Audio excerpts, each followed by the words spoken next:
Robot Shankar மறைவுக்கு அவருடைய மனைவி அந்த இறுதி ஊர்வலத்தில் டான்ஸ் ஆடினதை தவறாக பல பேர் பேசுகிறாங்க. இதெல்லாம் கலாச்சாரமெல்லாம் கேட்குறாங்க. ஒருவருடைய இழப்புக்கு அவர்களுக்கு மிக நெருங்கியவர்கள் அந்த இழப்பை எப்படி வெளிப்படுத்தணும்னு சொல்கிறதுக்கு இன்னொருத்தருக்கு உரிமையே கிடையாது. சில பேர் வீட்டில் சத்தம் போட்டு அழுவாங்க, அந்த தெருவுக்கே கேட்கும். சில பேர் வீட்டில் வாயை மாத்திரம் அப்படி பொத்திட்டு அப்படிம்பாங்க. அதுக்காக அவங்களுக்கு அந்த சோகம் இல்லைன்னு ஆயிடாது. ஆனால் அந்த மனைவி தன்னுடைய கணவனுடைய இறுதி பயணம் திரும்பி பார்க்க போகிறதில்ல. அந்த மாதிரி ஒரு சமயத்தில் தன்னுடைய துக்கத்தினுடைய வெளிப்பாடை அவங்க காட்டுறாங்க.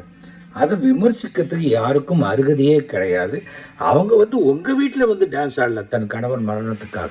அதை முதல்ல தெரிஞ்சுக்கங்க. ஒரு சோஷியல் மீடியா இருக்கேங்கிறதுக்காக தயவு செய்து யாரையும் புண்படுத்தாதீங்க.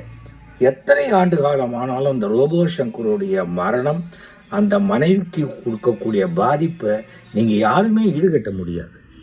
தயவு செஞ்சு ஒரு அடுத்தவர்களுடைய சோகத்தையோ துக்கத்தையோ விமர்சனம் பண்ணாதீங்க. ஏன்னா அதை எப்படி வெளிப்படுத்தணுங்கிறது அவங்க மனோபாவம்.